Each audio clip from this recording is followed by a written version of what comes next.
Bonjour Maxime Barbier. Bonjour. Vous êtes le cofondateur de l'agence d'architectes SCO. En fait, votre travail, il est connu de tous. Le Stade de France, c'est vous. La rénovation du stade Vélodrome à Marseille, c'est vous aussi. Vous avez imaginé avec vos 3 associés des enceintes en Turquie, en Corée. Le stade, c'est une spécialisation quand on est architecte ? Oui, c'est-à-dire que c'est vrai que ça fait partie des programmes très, très atypiques, avec des fonctionnements très, très particuliers. C'est quoi la spécificité ? Bon, en général, c'est des grandes échelles, donc déjà structurellement, il y a des enjeux importants, et puis en termes de fonctionnalité aussi.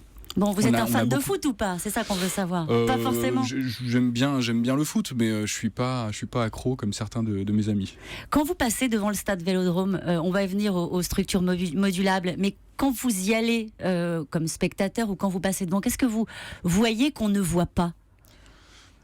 L'architecte, c'est vrai que nous, on a tendance souvent à voir souvent les défauts ou les quelques regrets qu'on peut avoir, mais on y lit aussi beaucoup de fierté parce que c'est des grands projets qui se font sur plusieurs années.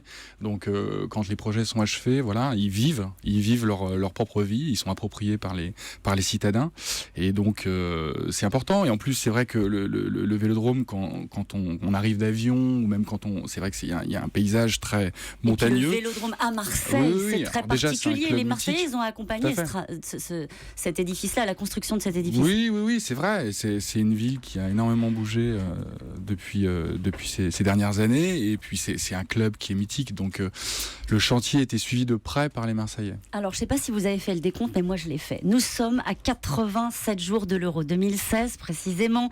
Bon, il y aura des grands événements sportifs à venir, 2022, la Coupe du Monde au Qatar, Paris candidat pour les JO. Ces grands événements sportifs, c'est toujours l'occasion de voir sortir de terre des beaux stades, des grands stades. Mais vous pensez qu'il faut peut-être sortir de cette logique-là ? Expliquez-nous.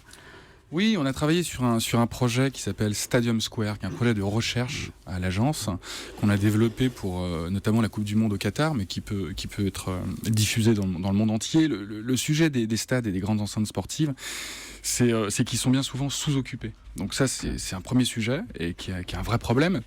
Donc il faut un maximum de polyvalence dans ces lieux-là. Et pour un championnat de Coupe du Monde, qui va durer que quelques mois, on construit des enceintes sportives qui coûtent souvent très cher. D'ailleurs, souvent en périphérie des villes. Donc le problème, c'est qu'après l'événement, alors qu'est-ce que vous proposez vous de différent ? Alors nous, ce qu'on propose, c'est de construire un quartier, un morceau de ville pérenne autour d'une place publique et qui va accueillir ponctuellement tout un tas d'événements, dont un match de Coupe du Monde, grâce à des gradins amovibles, entièrement amovibles. Le problème, c'est que les arènes sportives sont construites en béton aujourd'hui. Donc c'est des jauges qui sont figées et donc pas du tout adaptables. Nous, on propose de construire entièrement les gradins amovibles. D'ailleurs, le Grand Prix de Monaco, il y a 25 000 places qui se montent en 5 semaines. Il y a eu énormément de progrès techniques sur ce domaine, ce qui permet justement de pouvoir retrouver un maximum de flexibilité dans ces enceintes. Ça veut dire qu'on peut imaginer un stade, je ne sais pas moi, aux Invalides ? Oui, pourquoi pas. Alors après, d'ailleurs Paris lance justement la réfection de 7 places suite à la réfection de la place de la République.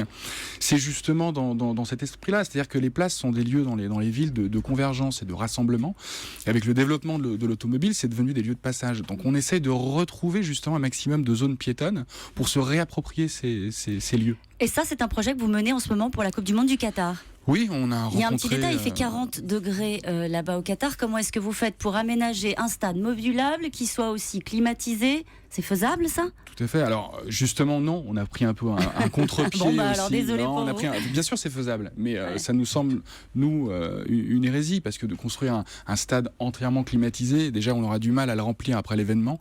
Si, en plus, on a dépensé une fortune, et d'un point de vue développement durable, c'est pas acceptable. Donc, nous, on contrôle, grâce à un grand vélum, système de toile qui existe d'ailleurs dans les rues des pays chauds qu'on voit très souvent, que ce soit en Europe ou en Afrique du Nord, et qui permet de contrôler la température. Et lors de l'événement, on va louer, comme on loue les gradins, on va louer un plug énergétique juste pour les 4 mois de l'événement. Et ça permet de contrôler l'investissement. En fait, Maxime Barbier, vous êtes le seul architecte qui ne veut pas laisser une trace. Si, quand même. Si, mais ce qui est important, c'est qu'aujourd'hui, justement, les stades qui sont aussi bien sûr des repères dans la ville de par leur échelle et symboliquement, c'est des lieux où il y a une communion. D'ailleurs, de plus en plus de publics non initiés qui pratiquent les stades, mais en même temps, des monuments qui se doivent d'être de plus en plus ouverts. Donc c'est important, c'est de réfléchir à ça. Et les monuments sont plus infranchissables aujourd'hui. Merci beaucoup, Maxime Barbier. Quand on est architecte du Stade de France ou du Vélodrome, on a un ticket à vie ou pas? Non, vous avez un... Non, ça vous fait rêver, non, malheureusement Une pas. loge. Non. Moi, je vous dessine un petit coin si vous voulez. Merci beaucoup, Merci. Maxime Barbier. Merci, Caroline.